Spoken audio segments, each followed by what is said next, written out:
आगे चलते हैं। Depreciation on addition. अब ये बेसिकली वो चीज है कि आप इसे कहते हैं सैम्पलिंग करना, मतलब टेस्टिंग करना। मैंने आपको बताया था आप वाउचर्स देखते हैं और वो सब चीजें, वो इसमें आपको काफी हद तक समझ आएंगी। जब हम आगे वर्किंग पेपर्स करेंगे तो आपको आगे भी समझ आने लग जाएंगी। तो स्टार्ट करते हैं।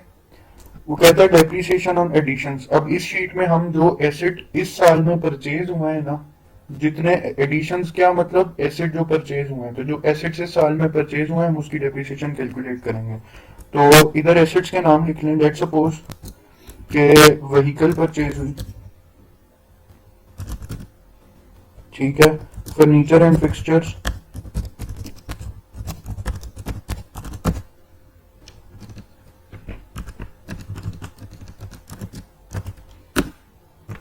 ठीक है। तो ये मैंने एसेट का नाम लिख लिया। अब मैं एंटिटी जिसका मैं ऑडिट कर रहा हूँ उसमें दो ही एसेट है नॉन करंट, वो ये हैं व्हीकल और फर्नीचर एंड फिक्सचर। और कोई होंगे तो मैं और भी लिख लूंगा, ठीक है। डेट ऑफ एक्विजिशन, इस साल में किस डेट को परचेज हुआ है, तो मैं सपोज कर लेता हूँ दोनों का कि 30 जुलाई को परचेज हुआ, ठीक है। इफेक्टिव मंथ, अब ईयर एंड क्या होता है, आपने उसके हिसाब से इफेक्टिव मंथ्स निकालने होते हैं।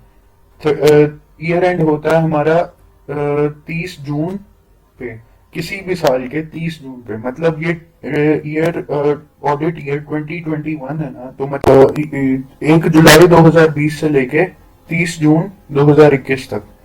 तो अब ये देखें 30 जुलाई को परचेज हुआ है, तो अफेक्टिव मंथ कितने महीने बिजनेस में रहा है, 11 महीने। तो मैं इफेक्टिव मंथ्स में 11 लिख लेता हूँ, ठीक है।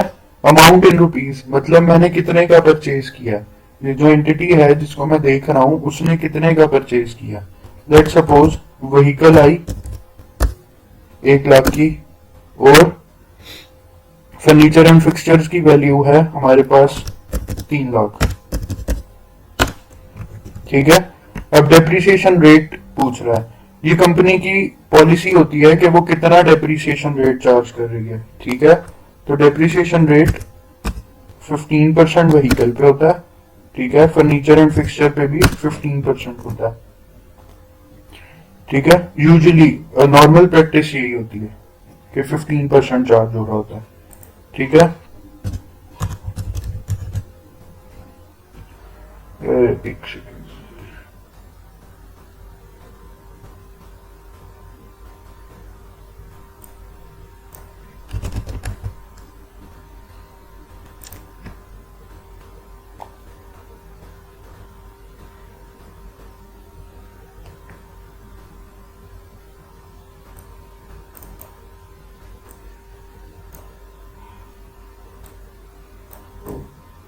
जी।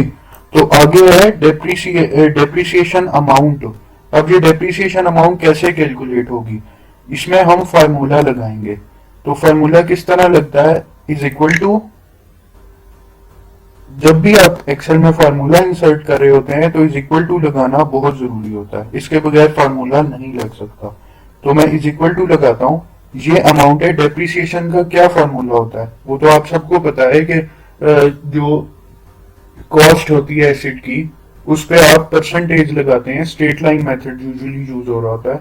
अगर W D reducing balance method भी यूज हो रहा है तो इसमें जो एडिशन हुई है ना इस साल में, जो इस साल में परचेज की है, तो भी उसमें एक ही अमाउंट आएगी, मतलब एक ही वैल्यू आएगी, चाहे आप स्ट्रेट लाइन से करें चाहे रिड्यूसिंग बैलेंस से करें, क्योंकि आपने निकालनी 1 साल की ही है, ठीक है। इसके साथ मैं इसको मल्टीप्लाई करूंगा 15% को, ठीक है। तो कैसे होगा, ये मेरी अमाउंट है 1 लाख, इसको मैंने सिलेक्ट किया, साथ मैंने शिफ्ट प्रेस किया और 8 प्रेस किया, शिफ्ट 8, तो उसने मल्टीप्लाई कर दिया, ठीक है। ये वाला कॉलम मैंने सिलेक्ट कर लिया 15% से, ठीक है। अब इफेक्टिव मंथ कितने थे, 11 महीने। अब मैं अगर इसी तरह एंटर कर देता हूं तो ये 12 महीनों की, 1 साल की निकली है, जबकि एसेट हमारे पास था 11 महीनों के लिए। तो ट्रू एंड फेयर व्यू के लिए ये जरूरी होता है हम करेक्ट रिकॉर्ड करें। तो मैं इसको मल्टीप्लाई करता हूं इफेक्टिव मंथ से, डिवाइड करता हूं जितने टोटल मंथ थे, तो ये मेरे पास इफेक्टिव रिकॉर्डिंग आ गई, ठीक है।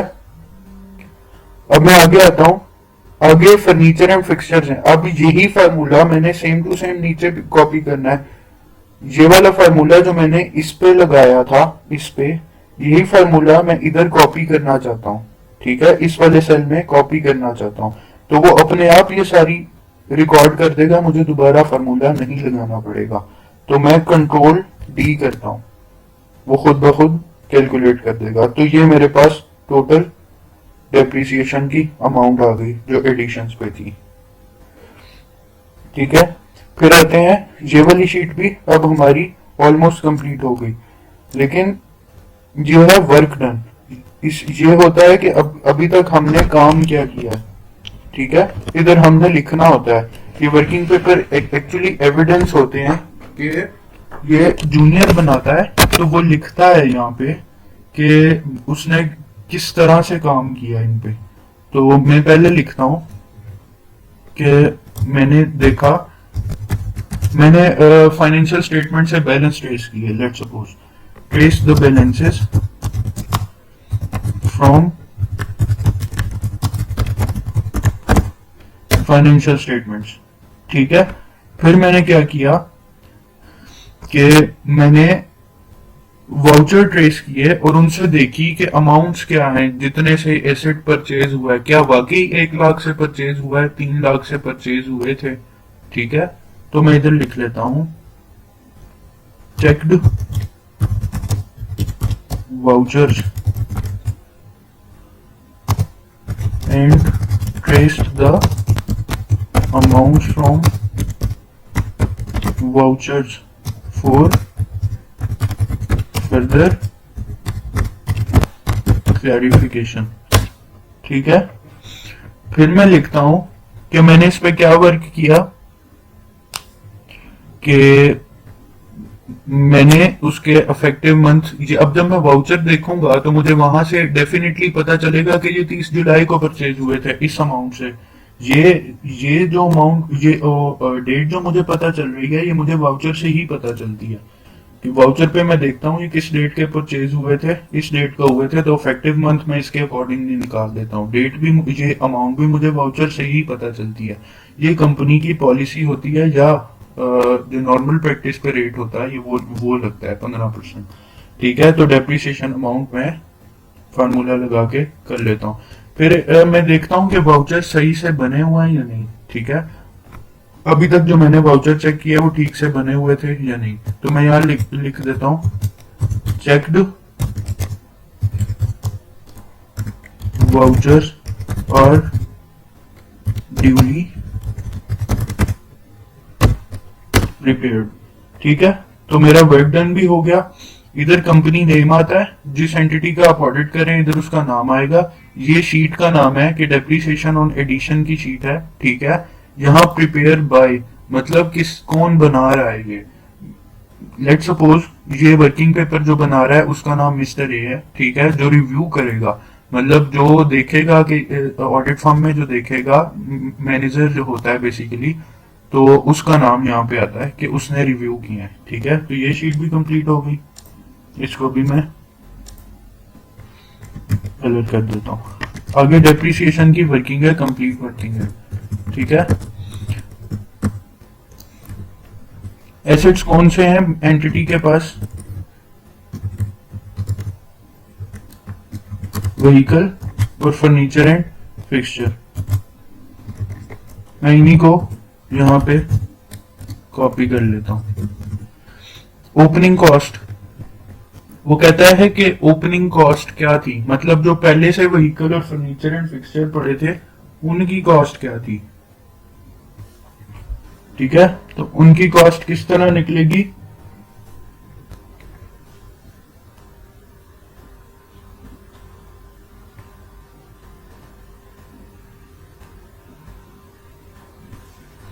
अब ये ओपनिंग कॉस्ट बेसिकली ये है कि जो पहले से पिछले साल की, मतलब ओपनिंग कॉस्ट क्या होगी, पिछले साल की क्लोजिंग कॉस्ट। तो मैं पिछले साल के फाइनेंशियल स्टेटमेंट्स उठाता हूँ, जब भी मैं किसी एंटिटी का ऑडिट कर रहा होता हूँ तो मैं उसके पिछले साल के फाइनेंशियल स्टेटमेंट्स एक बार देख लेता हूँ कि उसमें किस तरह से रिकॉर्डिंग्स हुई हुई हैं सारी, और उनसे ओपनिंग बैलेंसेस तो मैंने डेफिनेटली उठाने होते हैं।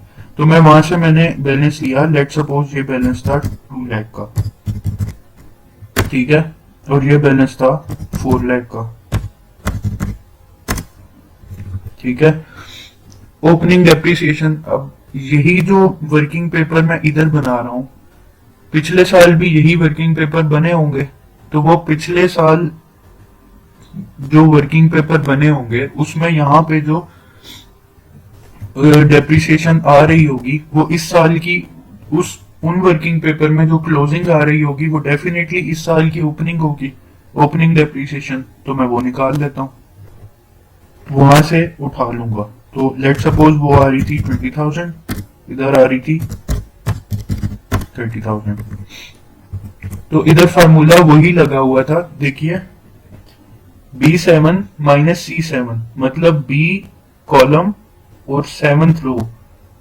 क्या है इसमें B कॉलम और 7th रो में, ये 2 लाख, इसमें से उसने माइनस किया ओपनिंग डेप्रिसिएशन को, C7, C कॉलम और 7th रो, ये उसने माइनस किया, तो opening WDV written down value आ गई, ठीक है। कॉस्ट में से डेप्रिसिएशन माइनस हुई तो ओपनिंग रिटर्न डाउन वैल्यू आ गई। अब मेरे पास एडिशंस क्या थी, तो एडिशंस क्या थी, इस चीज के लिए मैंने ये वाली शीट बनाई थी ना, इसमें मैंने देखा था कि एडिशंस ये हुई थी, तो मैं इस शीट में आता हूँ, इसमें बजाय इसके कि मैं वैल्यूज पुट करूं, मैं लिंक लगा लेता हूं ताकि जब कोई देखे तो उसे पता चल जाए कि हाँ एडिशंस की भी वर्किंग हुई हुई है। तो मैं इधर इज इक्वल टू लगाता हूँ, इस अमाउंट पे आता हूँ और इस पे एंटर कर देता हूँ, उसने वही 100 यहाँ आके लिख दिया, ठीक है। फिर मैं इज इक्वल टू लगाता हूँ, एडिशंस पे आता हूँ,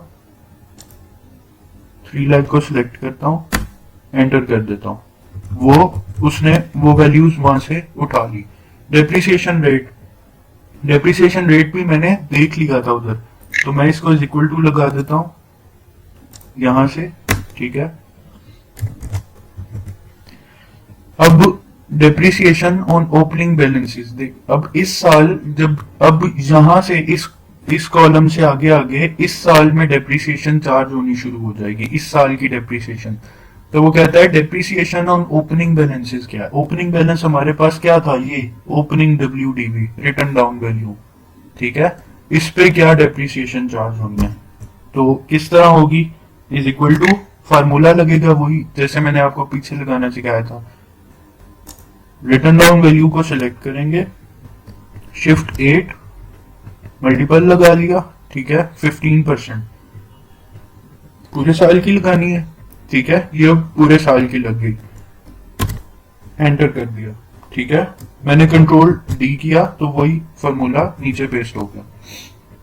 डेप्रिसिएशन ऑन एडिशन, एडिशंस क्या हुई थी, ये इसकी डेप्रिसिएशन मैं ऑलरेडी कैलकुलेट कर चुका हूं अगली शीट में, तो मैं लिंक लगा देता हूं, ये मैंने डेप्रिसिएशन की अमाउंट ऑलरेडी कैलकुलेट कर ली थी, ठीक है, तो मैंने लिंक लगा दिया, ठीक है। अब उसने टोटल डेप्रिसिएशन कैलकुलेट करके खुद ही बता दिया, क्योंकि इधर फार्मूला लगा हुआ था कि ये G7 मतलब G7 का मतलब G वाला कॉलम और 7 वाली रो, ठीक है, ये 27,000 और 13,000 इन दोनों को आपस में ऐड करेंगे, तो डेप्रिसिएशन ऑन ओपनिंग बैलेंसेस और डेप्रिसिएशन ऑन एडिशंस इन दोनों को आपस में ऐड करेंगे तो टोटल डेप्रिसिएशन आ जाएगी, ठीक है।